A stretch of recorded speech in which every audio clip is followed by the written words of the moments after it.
ఈరోజు దేవుని యొక్క సన్నిధిలో నీవు నేనున్నామనంటే మన గొప్పతనం కాదు, మన మంచితనం కాదు, కేవలము ఆయన యొక్క కృప ద్వారానే దేవుడు మంచి ఆరోగ్యమును, బలమును, శక్తిని మనకు అనుగ్రహించి ఆయన సన్నిధిలో మనల్ని నిలబెట్టి నన్ను ఆరాధించి వారు ఆత్మతోనూ సత్యముతోనూ ఆరాధింపవలెను.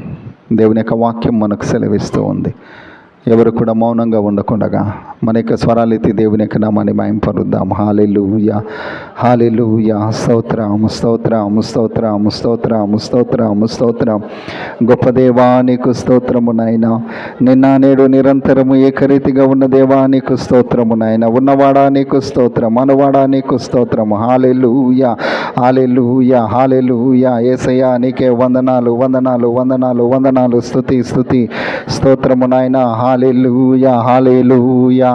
బలహీనంగా ఉండగా బలపరిచిన దేవా, అనారోగ్యంగా ఉండగా ముట్టి స్వస్థపరిచిన దేవా, అవసరతలో ఉండగా మా ప్రతి అవసరము తీర్చిన దేవా. హల్లెలూయా, హల్లెలూయా. అవును ప్రభా, నా పట్ల, నా కుటుంబంలో నాయన, మా సంఘంలో ప్రభా, సంఘంలో ఉన్న ప్రతి కుటుంబం పట్ల నాయన మీరు చేసిన అద్భుతమైన ఆశ్చర్య కార్యములన్నిటిని బట్టి నీకే స్తోత్రము చెల్లిస్తూ ఉన్నాము. హల్లెలూయా, హల్లెలూయా. యేసయ్యా నీకే వందనాలు, వందనాలు, వందనాలు, వందనాలు. స్తుతి, స్తుతి, స్తుతి, స్తోత్రము నాయన. హల్లెలూయా, హల్లెలూయా. పరిశుద్ధుడు, పరిశుద్ధుడు, పరిశుద్ధుడు, పరిశుద్ధుడని వేల వేల దూతలతో కొనియాడబడుచు ఉన్న గొప్ప దేవా నీకే స్తోత్రము నాయన. నీ సన్నిధిలో ఉన్న ప్రతి బిడ్డైన ప్రభా మీరు దీవించండి నాయన, ఆశీర్వదించండి నాయన, సహాయమును దయచేయండి ప్రభా, కృపను అనుగ్రహించండి నాయన. హల్లెలూయా, హల్లెలూయా. యేసయ్యా నీకే సమస్త మహిమ, ఘనత, ప్రభావములు చెల్లిస్తూ ఉన్నాము. హల్లెలూయా, హల్లెలూయా, హల్లెలూయా. దేవుడు చేసిన ప్రతి మేలును బట్టి దేవాతి దేవుని మనం మహిమపరుద్దాము. హల్లెలూయా, హల్లెలూయా. యేసయ్యా నీకే వందనాలు, వందనాలు, వందనాలు. స్తుతి, స్తుతి, స్తుతి, స్తోత్రము నాయన. హల్లెలూయా. అన్నిటికీ ఆధారమైన వాడా నీకే ఆరాధన. అన్నిటికీ ఆధారమైన వాడా నీకే ఆరాధన. ఎన్నటికీ మారని మంచివాడా కృతజ్ఞత స్తుతి ప్రార్థన. ఎన్నటికీ మారని మంచివాడా కృతజ్ఞత స్తుతి ప్రార్థన. నీకే నా దేవా తండ్రి అందుకోవా. నీకే నా దేవా తండ్రి అందుకోవా. ఆరాధన, ఆరాధన, ఆత్మతో ఆరాధన. ఆరాధన, ఆరాధన, కృతజ్ఞత స్తుతి ప్రార్థన. నీకే నా దేవా తండ్రి అందుకోవా. నీకే నా దేవా తండ్రి అందుకోవా. ఆరాధన, ఆరాధన, ఆత్మతో ఆరాధన. ఆరాధన, కృతజ్ఞత స్తుతి ప్రార్థన. నోటను కపటము లేనివాడా నీకే ఆరాధన. నోటను కపటము లేనివాడా నీకే ఆరాధన. మాటతో మహిమలు చేయువాడా కృతజ్ఞత స్తుతి ప్రార్థన మాటతో మహిమలు చేయువాడా కృతజ్ఞత స్తుతి ప్రార్థన నీకే నా దేవా తండ్రి అందుకోవా నీకే నా దేవా తండ్రి అందుకోవా ఆరాధన ఆరాధన ఆత్మతో ఆరాధన ఆరాధన ఆరాధన జ్ఞత స్తుతి ప్రార్థన అంతయు వ్యాపించి ఉన్నవాడా నీకే ఆరాధన అంతయు వ్యాపించి ఉన్నవాడా నీకే ఆరాధన చింతలు తీర్చడి గొప్పవాడా కృతజ్ఞత స్తుతి ప్రార్థన చింతలు తీర్చడి గొప్పవాడా కృతజ్ఞత స్తుతి ప్రార్థన నీకే నా దేవా తండ్రి అందుకోవా నీకే నా దేవా తండ్రి అందుకోవా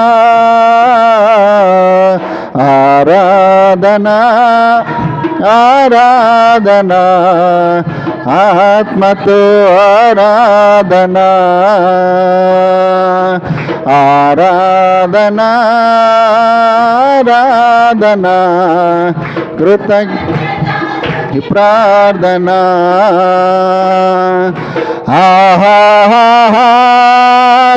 హల్లెలూయా హల్లెలూయా హల్లెలూయా ఆమేన్ ఆశ్చర్యకరుడా స్తోత్రం ఆలోచనకర్త స్తోత్రం ఆశ్చర్యకరుడా స్తోత్రం ఆలోచనకర్త స్తోత్రం బలమైన దేవా నిత్యుడవగు తండ్రి సమాధానాధిపతి స్తోత్రం బలమైన దేవా తండ్రి సమాధానాధిపతి స్తోత్రం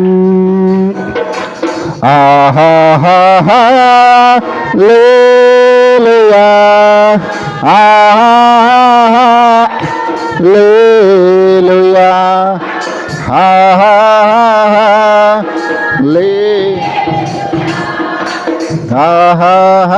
ఆమేన్ కృపా సత్య సంపూర్ణుడ స్తోత్రం కృపతో రక్షించితివే స్తోత్రం కృపా సత్య సంపూర్ణుడ స్తోత్రం కృపతో రక్షించితివే స్తోత్రం నీరాక్షమిచ్చి విమోచించినావే నా రక్షణకర్త స్తోత్రం నీరాక్షమిచ్చి విమోచించినావే నా రక్షణకర్త స్తోత్రం హల్లెలూయా హల్లెలూయా హల్లెలూయా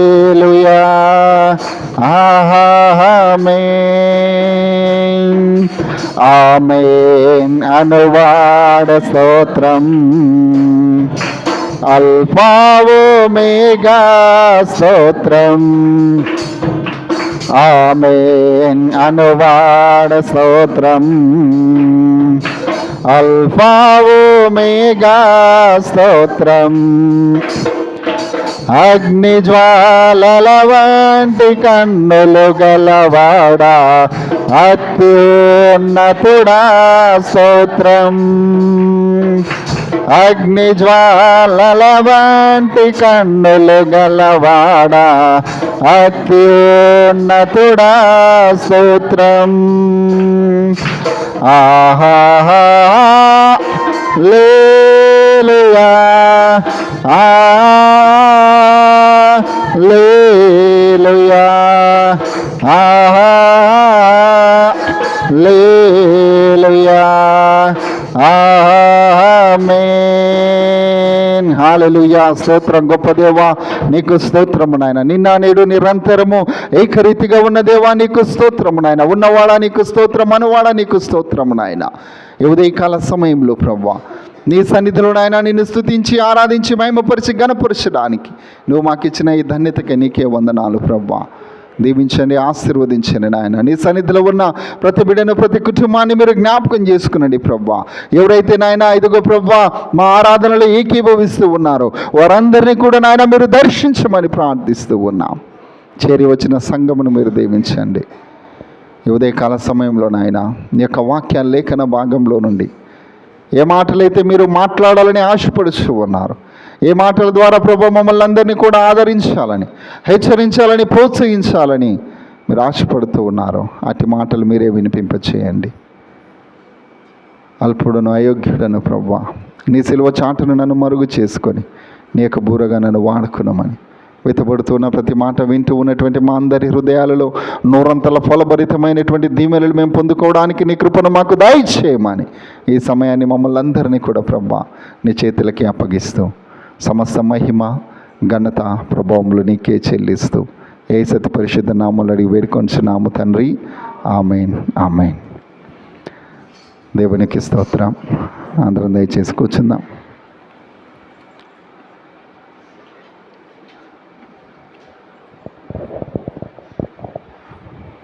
మంచిది.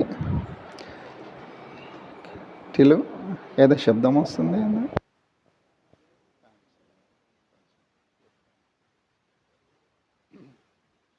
ఈ ఫ్యాన్ కూడా బంద్ చేయి, ఇది బంద్ చేయి. దేవునికి స్తోత్రం కలుగును గాక. హల్లెలూయా. సంతోషంగా ఉన్నారా?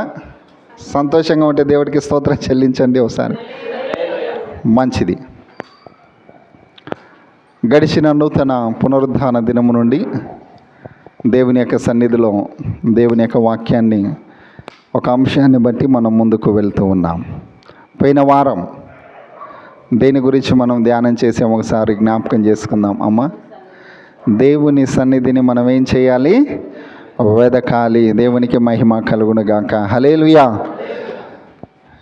పరిశుద్ధ లేఖన భాగంలో నుంచి ఇర్మియా పుస్తకం 29వ అధ్యాయము 13వ వచనాన్ని ఒకసారి మనం చదువుకుందాం.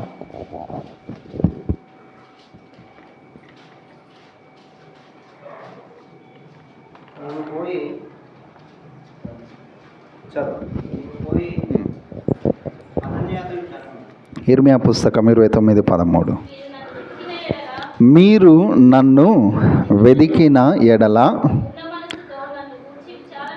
పూర్ణ మనసుతో నన్ను గూర్చి విచారణ చేయనెడల మీరు నన్ను కనుగొందురు. దేవునికి స్తోత్రం కలుగును గాక. హల్లెలూయా. దేవుని సన్నిధిని వెతకడంలో మనం ఏం చేస్తూ ఉన్నామంట? పోగొట్టుకున్న దానిని ఎలాగైతే వెదికితే మనము కనుగొనగలమో దేవుని యొక్క సన్నిధిని మనం వెదికిన ఎడల ఎవరిని కనుక్కుంటూ ఉన్నామంట? మనము దేవుణ్ణి కనుగొంటూ ఉన్నాం. దేవునికి స్తోత్రం కలుగును గాక. హల్లెలూయా. హల్లెలూయా.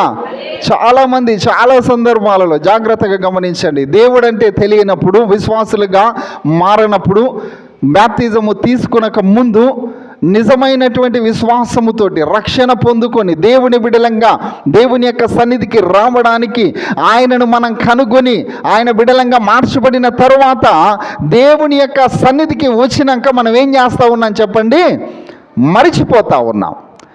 దేవుని సన్నిధిని మనము పోగొట్టుకుంటూ ఉన్నాం.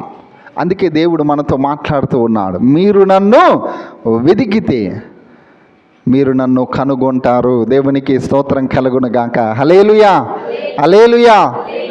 క్రీస్తునందు ప్రియమైనటువంటి వారలారా, దేవుని యొక్క సన్నిధిని మనం వెదకడం ద్వారా దేవుని మనము కనుగొనగలం. దేవుని యొక్క వాక్యంలో రాయబడిన ఒక మాట ఏంటో తెలుసా అండి? కీర్తనకారుడు ఒక మాట అంటాడు, చూడండి, చదవండి ఆ మాటను. 119వ కీర్తన 2వ వచనాన్ని చదవండి ఒకసారి. 119వ కీర్తన 2వ వచనం. ఆయన శాసనములను గైకొనుచు పూర్ణ హృదయముతో ఆయనను వెదుకువారు ధన్యులు. ఆయన శాసనములను గైకొనుచు. పాత నిబంధనలో దేవుడు మనకు కొన్ని శాసనాలు పెట్టాడు.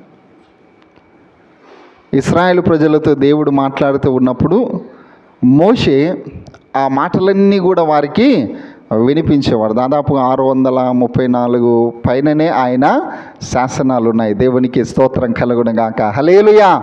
ఆయన ఏ విషయాలైతే మనకు బోధిస్తూ ఉన్నాడో, కొత్త నిబంధనలో మన జీవితాలు ఎలాగ మార్చబడాలి, ఎలాగ మనము దేవుని యొద్దకు రావాలి, ఎలాగ విశ్వాసంగా మనం జీవించాలి అని కొత్త నిబంధనలో మనము దేవుని యొక్క వాక్యాన్ని చదువుతూ ఉన్నప్పుడు దేవుడే ఆ యొక్క వాక్యము ద్వారా మనతో ఏం చేస్తూ ఉన్నాడు? మాట్లాడుతూ ఉన్నాడు. 2024 సంవత్సరాల క్రితము శరీరధారిగా ఉన్నప్పుడు ప్రభువైన యేసుక్రీస్తు ఆయన మరి అనేకులతో మాట్లాడినట్లుగా మనం చూస్తూ ఉన్నాం. ఆయన చనిపోయి సమాధి చేయబడి తిరిగి మృత్యుంజయుడై లేచి వెళుతూ ఆయన అంటూ ఉన్నాడు కదా, ఏ ఏ సంగతులైతే మీరు విన్నారో, ఏవైతే మీరు చూశారో, కన్న వాటిని విన్న వాటిని మీరు వెళ్ళి ఏం చేయాలి? ఇతరులకు ప్రకటించాలి. అవి విని రక్షణ పొందుకున్నటువంటి వారికి ఈరోజు దేవుడు మన అందరితో, ఆది యందు వాక్యం ఉండెను, ఆ వాక్యమే దేవుడై ఉండెను, ఆ వాక్యమే శరీరధారి అయి కృపాసత్య సంపూర్ణుడిగా మన మధ్యలో సంచరించాను. కానీ ఈరోజు ఆయన నీతో నాతో మాట్లాడేటువంటి సమయం ఏంటో తెలుసా? దేవుని సన్నిధి. దేవునికి స్తోత్రం. హల్లెలూయా. ఈరోజు నీవు నేను పరిశుద్ధ గ్రంథాన్ని కలిగి ఉన్నాము అని అంటే, పాత నిబంధన కొత్త నిబంధన మనం కలిగి ఉన్నాము అని అంటే, ఈ 66 పుస్తకాలు మనతో ఉన్నాయి అని అంటే ఎవరు మనతో ఉన్నట్లు? దేవుడు మనతో ఉన్నట్లు. ఎవరు మనతో మాట్లాడుతూ ఉన్నట్లు? దేవుడు. నువ్వెక్కడికి వెళ్ళి ఈ మాటలు వింటూ ఉన్నా కూడా నువ్వు ఆలోచించాల్సిన విషయం ఏంటో తెలుసా? ఈరోజు దేవుడు నాతో మాట్లాడాడు. దేవునికి స్తోత్రం. హల్లెలూయా. ఈరోజు చాలామంది ఆ విషయాన్ని గుర్తిరగలేక, చాలామంది ఆ విషయాలు తెలిసి కూడా తెలియనట్లుగా, దేవుని యొక్క వాక్యం ద్వారా మనతో మాట్లాడుతూ ఉన్నప్పుడు, దేవుని యొక్క వాక్యము మనల్ని హెచ్చరిస్తూ ఉన్నప్పుడు, దేవుని యొక్క వాక్యము మనల్ని ప్రోత్సహిస్తూ ఉన్నప్పుడు, దేవుని యొక్క వాక్యము మనల్ని ఖండిస్తూ ఉన్నప్పుడు, మన జీవితాలు ఎలా ఉండాలి, మనం ఎలాగా ఈ లోకంలో నడుచుకోవాలి, కారణం ఏంటో తెలుసా? ఈ లోకములో నుంచి మనము వేరుపరచబడినటువంటి వారం. ఉన్నటువంటి వారిలో మనం ఏం చేసాం చెప్పండి? వేరుపరచబడ్డాం. విశ్వాసులంగా మనం దేవుని యొక్క సన్నిధికి మనం వస్తూ ఉన్నాము అనంటే వారికి మనకు ఏదో ఒక తేడా కనపడాలి. అలా మనము కనపడేటట్లుగా ఈ లోకంలో ఉండాలి అని అంటే, అలా జీవించాలి అని అంటే మనం ఏం చేయాలి? దేవుని సన్నిధిని నిత్యము మనం వెదకాలి. దేవునికి స్తోత్రం. హల్లెలూయా, హల్లెలూయా. ఆయన సన్నిధిని మనం వెదికితే ఆయనను మనం కనుగొంటాం. ఆయనను మనం కనుగొనగలిగితే, ఆయన సన్నిధిని మనం వెతకగలిగితే దేవుడు మనకిచ్చే ఆశీర్వాదాలు ఏంటో తెలుసా? ఒకసారి చూద్దాం. మొదటి దినవృత్తాంతముల పుస్తకం 16వ అధ్యాయం 27వ వచనాన్ని చదవండి. మొదటి దినవృత్తాంతముల పుస్తకం 16వ అధ్యాయం 27వ వచనాన్ని చదవండి త్వరగా. ఘనత ప్రభావములు ఆయన సన్నిధిన ఉన్నాయి. దేవునికి స్తోత్రం, హల్లెలూయా. ఆయన సన్నిధిని మనం వెతికినప్పుడు, ఆయనను మనము కనుగొనినప్పుడు ఆయన సన్నిధిలో ఏమున్నాయంటమ్మా? ఘనత, ప్రభావములు. ఎంత గొప్ప అండి! దేవుని సన్నిధిలో మరి సంతోషం ఉంది, దేవుని సన్నిధిలో ఆనందం ఉందని మనం చాలాసార్లు విన్నాం కదా. కానీ దేవుని యొక్క సన్నిధిలో ఏముందంట? ఘనత ఉంది, ఘనత ఉంది, ప్రభావం ఉంది. అందుకే మొదటి సమయాలు మనం చదువుతూ ఉన్నప్పుడు, నన్ను ఘనపరచు వారిని నేను ఘనపరుస్తాను. ఎలా ఘనపరచాలి?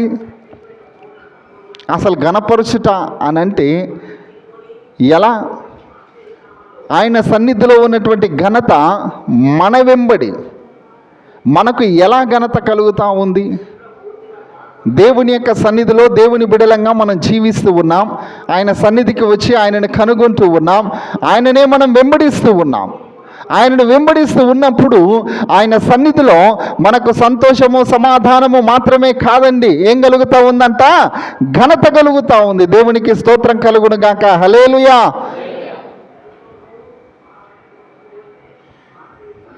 ఒకసారి చూడండి, కీర్తనకారుడు ఏమంటాడు? 34వ కీర్తన 3వ వచనాన్ని చదవండి. ఏమంటా ఉన్నాడు అక్కడ? చదవండి త్వరగా ఆ మాటని. 34వ కీర్తన 3వ వచనాన్ని ఒకసారి చూడండి. అమ్మా, నాతో కూడి ఎవరిని గణపరచాలి? యెహోవాను గణపరచుడి. దేవునికి స్తోత్రం, హల్లెలూయా. మనము ఏకముగా కూడి ఏం చేయాలంట? ఆయన నామమును గొప్ప చేయాలి.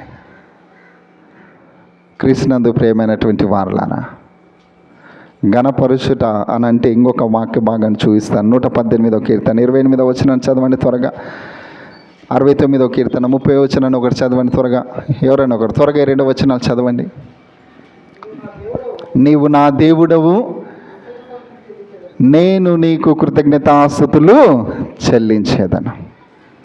ఎంత శ్రేష్టమైనటువంటి మాట అండి! ఆయనే మన దేవుడు. మనం ఏం చేయాలి? ఆయనకు కృతజ్ఞతాస్తుతులు చెల్లించాలి. ఇక్కడ దేవుని యొక్క సన్నిధిలో, సియోని ఎంబే సంఘములో మనము కృతజ్ఞతాస్తుతులు చెల్లిస్తే దేవునికి ఘనత కలుగుతూ ఉంది. దేవునికి స్తోత్రం, హల్లెలూయా. దేవునికి మహిమ కలుగుతూ ఉంది, హల్లెలూయా. ఘనపరుచుట, మనం ఎలాగ ఘనపరచగలం? దేవుడు మనల్ని ఏ విధంగా ఘనపరుస్తాడు? ఇందాకనే మనం చదువుకున్నాం కదా. ఎన్నో కీర్తన చదివాం ఇందాక? 89వ కీర్తన చదవండి ఒకసారి. ఆ మాటలో మరి 19వ వచనాన్ని చదవండి ఒకసారి. చదవండమ్మా. 89:19. అప్పుడు నీవు నేను ఒక కుమారునికి సహాయము, ప్రజలలో నుండి ఏర్పరచబడిన ఒకరిని నేను హెచ్చించి ఉన్నాను. నా సేవకుడైన దావీదును నేను కనుగొని ఉన్నాను.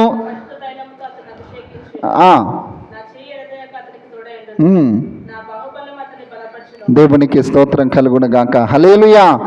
ఏం చేశాడంట? నేను ఒకరిని కనుక్కున్నాను. ఎవరండి అతను? దావీదు. దావీదు యొక్క వృత్తి ఏంటి చెప్పండి అమ్మ? ఏంటి దావీదు యొక్క వృత్తి? గొర్రెల కాపరి. దావీదుకు కొన్ని గొర్రెలు ఉన్నాయి, వాళ్ళ తండ్రి గారికి కొన్ని గొర్రెలు ఉన్నాయి. దావీదు ఏం చేసేవాడు? ప్రతిరోజు గొర్రెలను కాసేటువంటి వాడు. మరి అలాంటి దావీదును దేవుడు ఏం చేశాడంట? కనుగొన్నాడు. దేవునికి స్తోత్రం, హల్లెలూయా. దావీదు కన్నా ముందు సౌలు రాజుగా ఉన్నాడు. దావీదు కన్నా ముందు దేవుడు సౌలును అభిషేకించాడు. కానీ మళ్ళీ దేవుడు ఏమంటూ ఉన్నాడు? నేను నా సేవకుణ్ణి కనుగొన్నాను. అతను ఎలాంటి వాడండి? ఎలాంటి వాడమ్మా? రాజకుటుంబంలో పుట్టినటువంటి వాడా, లేక ఉన్నతమైనటువంటి సంపన్నుడా? ఎలాంటి వాడు? గొర్రెలు కాసుకునే గొర్రెల కాపరి. గొర్రెలను కాసుకుంటూ ఉన్నటువంటి గొర్రెల కాపరిని తీసుకొని వచ్చి ఎక్కడ కూర్చొనబెట్టాడు? సింహాసనం మీద. దేవునికి స్తోత్రం. హల్లెలూయా, హల్లెలూయా. దావీదులో ఉన్న ఒక గొప్ప విశ్వాసం ఏంటో తెలుసా? దావీదు మరి రాజుగా అభిషేకించబడక మునుపు దావీదుకున్న ఒక విశ్వాసం ఏంటో తెలుసా? అంతకుముందు దావీదు గొప్ప గొప్ప కార్యాలు చేశాడు. ఇప్పుడు ఇశ్రాయేలీలు సౌలు రాజుగా ఉన్నప్పుడు ఇశ్రాయేలీలు యుద్ధానికి వెళ్తారు కదా. ఆ యుద్ధంలో ఎవరిని చంపాడమ్మా?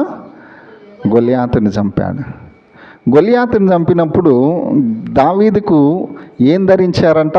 అతనికి రక్షణ కవచమైనటువంటి యుద్ధంలో మరి వీరులు ధరించుకునేటువంటి వస్తువులు మొత్తాన్ని ఏం చేశారు? ఆయన ఒంటి మీద ధరించారు. కానీ దావీదు ఏం చేశాడో తెలుసా? వాటన్నిటిని తీసి పక్కకు పెట్టేశాడు. దేవునికి స్తోత్రం. హల్లెలూయా. ఆ యుద్ధంలో దావీదు పలికిన మాట ఏంటో తెలుసా? ఎవరిదండి ఆ యుద్ధము? దేవునిదే. అక్కడ దేవుని యొక్క నామాన్ని దావీదు ఏం చేస్తూ ఉన్నాడు? ఘనపరుస్తూ ఉన్నాడు. తాను యుద్ధానికి వెళుతూ దేవుని యొక్క నామాన్ని ఘనపరిచి ఏ యుద్ధ సామాగ్రిని కూడా కనీసం కత్తి కానీ డాలు కానీ ఏది కూడా చేత పట్టుకోకుండా యెహోవా నామమున బయలుదేరాడు. దేవునికి స్తోత్రం. హల్లెలూయా, హల్లెలూయా. ఎంత గొప్ప ఘనత అండి దేవునికి. గొలియాతును చంపినప్పుడు దావీదుని ఏం చేశారు? ఎంతోమంది పొగిడారు. దేవునికి స్తోత్రం. హల్లెలూయా. క్రీస్తునందు ప్రియమైనటువంటి వారలారా, అలాంటి మరి దావీదును దేవుడు ఏం చేశాడు? కనుక్కున్నాడు. గొర్రెలను కాసేటువంటి ఆ గొర్రెల కాపరిని ఆయన ఏం చేశాడు? హెచ్చించి తీసుకొని వచ్చి రాజసింహాసనం మీద కూర్చున్నాడు. దేవునికి స్తోత్రం. హల్లెలూయా. అది దేవుడు హెచ్చిస్తూ ఉన్నప్పుడు తను తాను తగ్గించుకునేవాడు అమ్మ ఏం చేస్తారు? హెచ్చించబడతాడు. ఎక్కడ తగ్గించుకోవాలి? దేవుని బిడలంగా మనం ఎక్కడ తగ్గించుకోవాలి? ఇద్దరు మనుషులు ప్రార్థన చేయడానికి దేవుడి మందిరానికి వెళ్ళారు కదా. ఒకతనేమో చాలా గొప్పగా ప్రార్థన చేస్తూ ఉన్నాడు. ఎవరి ప్రార్థన అండి అది? అమ్మ ఎవరి ప్రార్థన? పరిసేయుని ప్రార్థన. అందులో తగ్గింపు ఉందా? అప్పుడప్పుడు మనం కూడా పరిసేయుని ప్రార్థన లాంటి విషయాలే మనకు బయటకు వస్తాయి. చాలా జాగ్రత్తగా ఉండాలి. పరిసేయుడు ఏం చేశాడంట? తినే కొత్తిమీరలో కూడా పుదీనాలో కూడా ఏమిచ్చేవాడంట? అమ్మ ఏమిచ్చేవాడు? అందరు చెప్పాలి. ఏమిచ్చాడు? దశమ భాగం. ఉపవాసం ఉన్నా అన్నాడు కదా. పరిసేయుడు చేసింది ఆయన ఏదైతే చేస్తూ ఉన్నాడో దానిని ఏం చేస్తూ ఉన్నాడు? దేవుని సన్నిధిలో ప్రార్థనగా మొరపెడుతూ ఉన్నాడు. ఈరోజు చాలామంది విశ్వాసుల్లో కూడా అలాంటి లక్షణాలు అక్కడక్కడ మనం కనపడతా ఉంటాయి, మనం చూస్తూ ఉంటాం. కానీ సుంకరి మాత్రం ఏం చేస్తూ ఉన్నాడమ్మా? దేవుని వైపు చూడడానికి కూడా ధైర్యము సాలట్లా, చూడలేకపోతా ఉన్నాడు. ఆ ధైర్యం సరిపోక రొమ్ము కొట్టుకొని బాధపడుతూ ఏడుస్తూ కన్నీరు గారుస్తూ ఏం చేస్తూ ఉన్నాడు? తనను తాను తగ్గించుకొని, అయ్యా పాపినైన నన్ను కరుణించు. దేవునికి స్తోత్రం. హల్లెలూయా.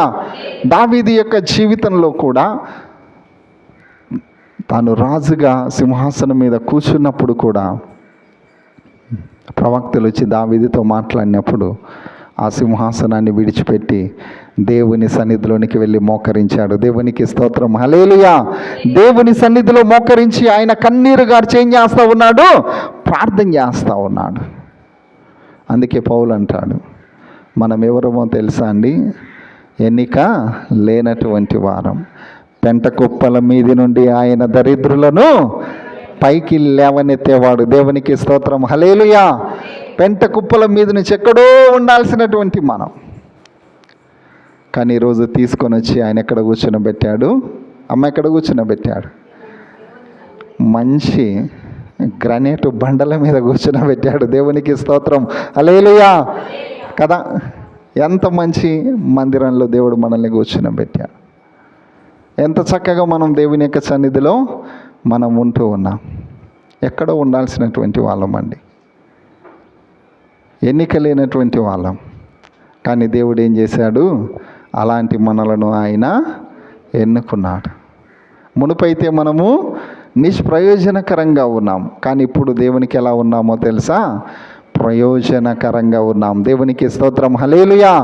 అందుకే దేవుడు అన్నాడు కదా, నా సన్నిధి ఎప్పుడు మీతోనే ఉంటూ ఉంది. మోషే ఎలాగైతే, అయ్యా నీ సన్నిధి మాతో రాకపోతే మేము ఈ యొక్క ఐగుప్తు నుంచి కానాను బయలుదేరమని అన్నాడో, ఎప్పుడైతే మోషే నువ్వు నాతో వస్తేనే నేను బయలుదేరతాను అని అన్నాడో, ఆ సన్నిధి ఆనాటి నుంచి ఈనాటి వరకు మన అందరితో ఉంది. దేవునికి స్తోత్రం, హల్లెలూయా. అందుకే దేవుడు అంటూ ఉంటాడు అప్పుడప్పుడు కదా, దేవుని యొక్క వాక్యాన్ని మనం చదువుతూ ఉన్నప్పుడు అప్పుడప్పుడు మనకు దేవుడు జ్ఞాపకం చేస్తాడు. ఏమన్నా తెలుసా? ఎక్కడ 2-3 అమ్మ 1000 మంది కూడుకొని ఉంటే అక్కడ నేను ఉంటాను అని అంటే, ఈరోజు అన్ని సంఘాలు ఏం చెయ్యాలి? తాళలేసేయాలి. 1000 మంది ఉంటేనే నేను వాళ్ళ మధ్యలో ఉంటాను అని ఆ వాక్యం కనుక మనం చదవగలిగితే, చూడగలిగితే అన్నీ ఏం చేస్తారు? ఇక ఆయన ఆశపడింది ఏంటో తెలుసా? ఎక్కడ 2 లేక 3 నా నామమున కూడి ఉంటారో అక్కడ నేను ఉంటాను. దేవునికి స్తోత్రం, హల్లెలూయా. మనకున్న గొప్ప నిరీక్షణ, మనకున్న గొప్ప ఆనందము, మనకున్న గొప్ప ధైర్యం ఏంటో తెలుసా?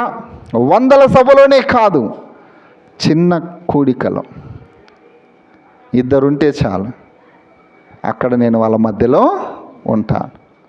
3 ఉంటే చాలు, అక్కడ నేను వారి మధ్యలో ఉంటాను. సమరయశ్రీ ఒక్కదానితోటే దేవుడు ఏం చేస్తూ ఉన్నాడు? మాట్లాడుతూ ఉన్నాడు. దేవునికి స్తోత్రం, హల్లెలూయా, హల్లెలూయా. ఈరోజు నీ జీవితంలో, నా జీవితంలో నీవు నేను ఆశ కలిగి దేవుని యొక్క సన్నిధి కొరకు మనం ఏం చేయాలో తెలుసా? వెదకాలి.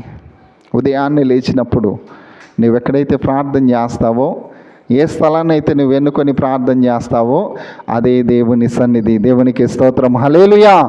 దావీదు అంటూ ఉన్నాడు కదయ్యా, దావీదు యొక్క జీవితంలో ఆయన సింహాసనం మీద కూర్చున్నప్పుడు దేవుణ్ణి ఆరాధించాడు, గొర్రెలను కాస్తూ ఉన్నప్పుడు దేవుణ్ణి ఆరాధించాడు, చివరికి ప్రాణమును దక్కించుకోవడానికి వెళ్ళి కొండ గుహల్లో దాక్కున్నప్పుడు కూడా అదే దేవుని సన్నిధి అనుకొని ఆయన ఏం చేశాడు? దేవుణ్ణి స్తుతించాడు, దేవుణ్ణి ఆరాధించాడు. ఈరోజు నీవు నేను ఏ స్థలంలో ప్రార్థన చేసినా ప్రతి ఆదివారం మనము దేవుని యొక్క సన్నిధిలో కనపడడానికి మనం ఏం చేయాలి? సిద్ధపడి రావాలి. దేవుని యొక్క సన్నిధి కొరకు మనం ఏం చేయాలి? సిద్ధపడాలి. ఆమోస్ అంటాడు, ఆమోస్ పుస్తకాన్ని మీరు ఇంటికి వెళ్ళిన తర్వాత చదవండి పూర్తిగా. మీరు దేవుని యొక్క సన్నిధి కొరకు ఏం చేయాలో తెలుసా అమ్మా? సిద్ధపడాలి. దేవునికి స్తోత్రం, హల్లెలూయా. నువ్వు సిద్ధపడాలి. దేవుని యొక్క సన్నిధికి రావాలి అని అంటే అనుకోకుండా రావడం కాదు. కొంతమంది పరీక్షలు రాయడానికి వెళ్తారు కదా, కొంతమంది ఎగ్జామ్ రాయడానికి వెళ్తారు. ఎగ్జామ్ రాయడానికి వెళ్ళేటువంటి వాళ్ళు ఏమనుకుంటారో తెలుసా? నువ్వు వెళ్ళి ఎగ్జామ్ రాస్తూ ఉండు, అక్కడ దగ్గరలోనే చర్చ్ ఉంది, నేను ఆ చర్చికి వెళ్ళి మరలా వస్తాను. ఎందుకంటే ఒకసారి నేను అట్లా చేశాను. పాస్టర్ గారికి కొల్లాపూర్లో పడ్డది ఎగ్జామ్ రాయడానికి. అది ఉదయం పూటనే. నువ్వు వెళ్ళి పరీక్ష హాల్లో ఎగ్జామ్ రాసిరా, నేను చర్చి చూసుకొని మళ్ళీ వచ్చి ఇక్కడ ఉంటాను.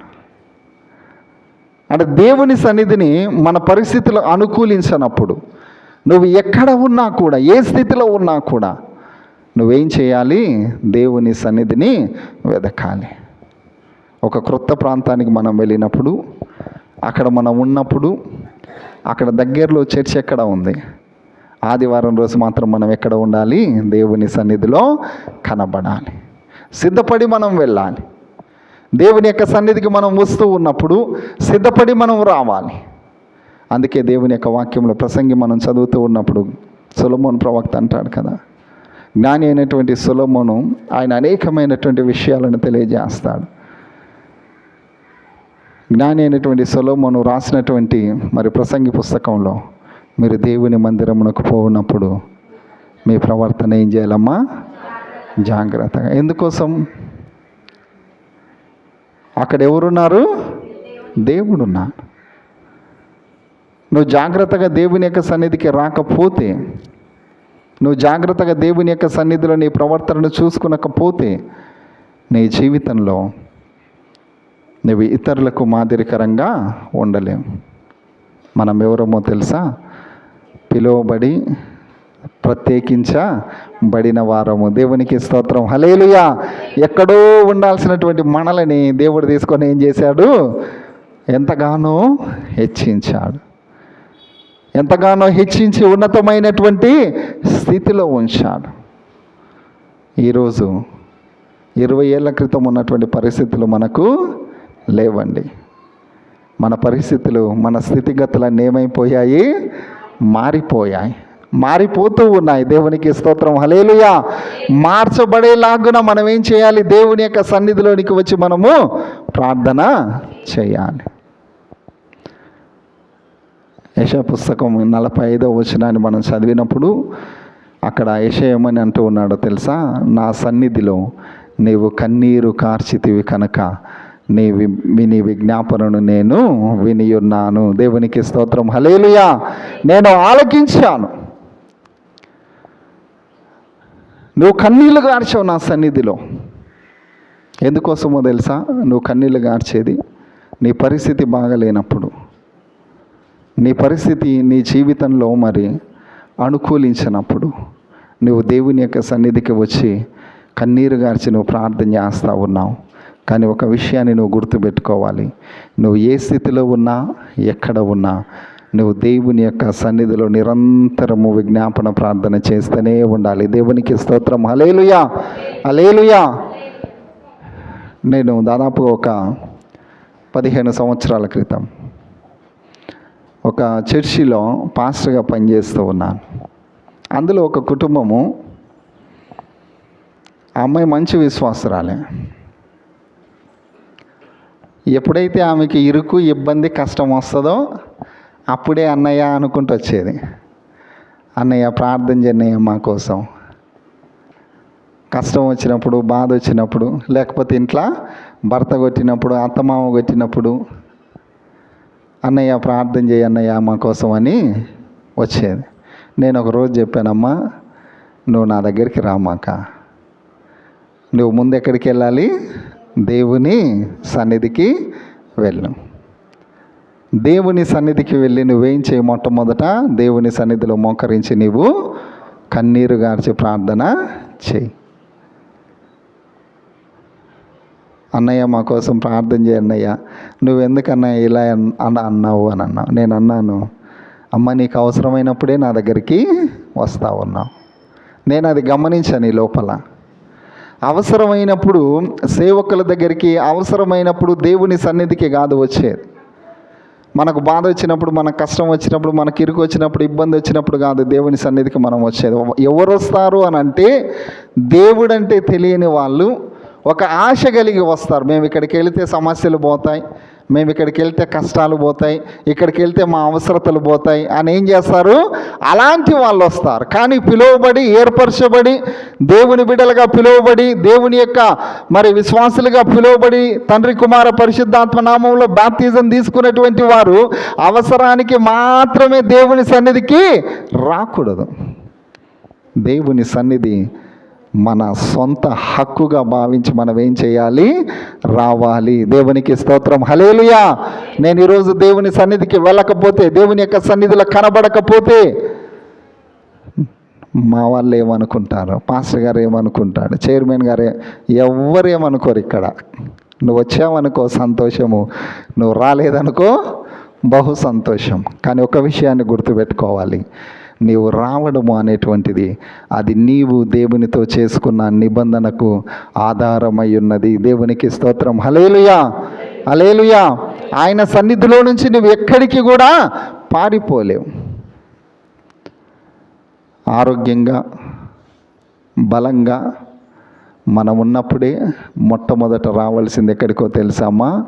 దేవుని యొక్క సన్నిధికి. ఆయన సన్నిధిలో ఏమున్నాయి? ఘనత, ప్రభావం ఉంది. నువ్వు ఏ స్థితిలో వచ్చినా, అనారోగ్యంతో వచ్చావా నీవు, ఆయన ప్రభావం నీ మీద పనిచేస్తుంది. 12 ఏండ్ల నుంచి రక్తస్రావంతో బాధపడిన స్త్రీ, ఆమెకు వచ్చిన ఆలోచన ఏంటో తెలుసా? నేను వెళ్ళి ఆయన వస్త్రపు చెంగు ముడితే చాలు. వచ్చేసింది ఆ జనంలో, వచ్చేసి ఎవరికి తెలియకుండా ఆమె ముట్టింది. యేసుప్రభు ఏమన్నాడు తెలుసా? అలా నిలబడి, నన్ను ఎవరో ముట్టారు, నాలో నుంచి ఏం వెళ్ళిపోతూ ఉంది? ప్రభావం వెళ్ళిపోతూ ఉంది. నువ్వు అనారోగ్యంతో వచ్చావా? ఆ ప్రభావం నీ మీద పని చేస్తూ ఉంది. దేవుడు నిన్ను స్వస్థపరుస్తాడు. నువ్వు అవసరతతో వచ్చావా? దేవుని యొక్క వాక్యము నిన్ను బలపరుస్తూ ఉంది. నువ్వు ఏ స్థితిలో వచ్చావో ఆ స్థితిలో నుంచి దేవుడు నేనేం చేస్తాడో తెలుసా? పైకి లేవనెత్తుతాడు. దేవునికి స్తోత్రం. హల్లెలూయా, హల్లెలూయా. ఆ ప్రభావం మన మీద పనిచేస్తూ ఉంది. క్రీస్తునందు ప్రియమైనటువంటి వారలారా, దేవుని యొక్క కార్యాలు మనం చూడాలి అని అంటే దేవుని సన్నిధికి మనము రావాలి. అద్భుతమైనటువంటి ఆశ్చర్య కార్యాలు మన జీవితంలో, అవి కేవలము ప్రార్థన ద్వారానే సాధ్యం. ఒక విషయాన్ని మీరు బాగా గుర్తుపెట్టుకోండి. ఈరోజు మనం చూస్తూ ఉన్న ఇవన్నీ కూడా ఏవైతే ఉన్నాయో, మనకన్నా వాళ్ళు బాగున్నారు, మనకన్నా వీళ్ళు బాగున్నారు అని మనం ఎప్పుడు మనకు ఆ తలంపే రాకూడదు. మన తలంపు ఎలా ఉండాలో తెలుసా? దేవుడు వాళ్ళకి ఇచ్చాడు, దేవుడు వారిని ఆశీర్వదించాడు. నేను ఇదే చెప్తాను మా పాస్టమ్మ గారికి. మా ఇద్దరికి ఒక డిస్కషన్ వచ్చింది. నేను అన్నాను, దేవుడు ఇచ్చింది అది, దాని గురించి ఇంత ఆలోచించాల్సిన అవసరము లేదు. మనకి ఇవ్వకపోయినా పర్వాలేదు, కానీ దేవుడు ఎవరికి ఇవ్వాల్సింది వాళ్ళకు ఇచ్చేస్తాడు. ఎవరైతే దేవుని యొక్క సన్నిధిలో నమ్మకంగా ఉంటారో, దేవుడు ఆశీర్వదించడము మొదలు పెడితే దాన్ని ఆపగలిగిన వారు ఎవరు లేరు. దేవునికి స్తోత్రం. హల్లెలూయా, హల్లెలూయా. మన అందరి జీవితాలలో దేవుడు ఒకరోజు ఉన్నతమైనటువంటి స్థితిని మనకు అనుగ్రహిస్తాడు. దానికి ఒక మంచి ఉదాహరణ మనకు దావీదును మన కళ్ళ ముందు పెడతా ఉన్నాడు. అలాగా ఒకసారి దావీదును చూడండి.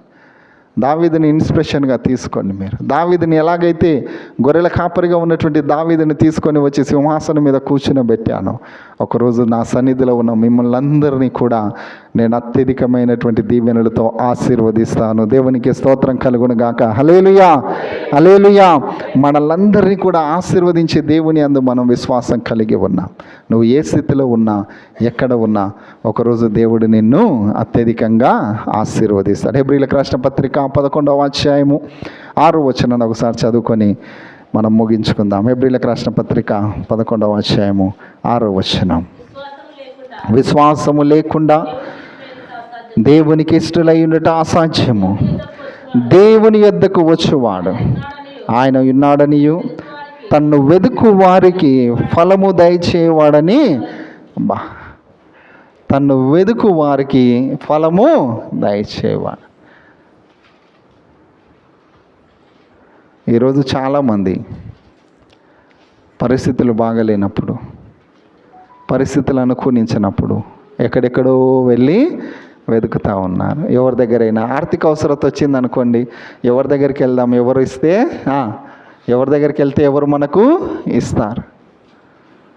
మనకి ఏదైనా ఇరుకు ఇబ్బంది వచ్చింది అనుకోండి, ఎవరిని పట్టుకుంటే పని అవుతుంది. ఎవరిని పట్టుకోవాల్సిన అవసరం లేదండి. మనం ఏం చేయాలి? మొట్టమొదట దేవుని సన్నిధికి రావాలి. ఎలా రావాలి? విశ్వాసంతో మనం రావాలి. దేవుని సన్నిధికి వచ్చి విశ్వాసం కలిగి దేవుని యొక్క సన్నిధిలో మనం మొరపెడితే దేవుడు మనల్ని హెచ్చిస్తాడు, దేవుడు మనల్ని బలపరుస్తాడు. ఆయన సన్నిధిలోనే సమస్తము దాగి ఉన్నాయి. దేవునికి స్తోత్రం. హల్లెలూయా.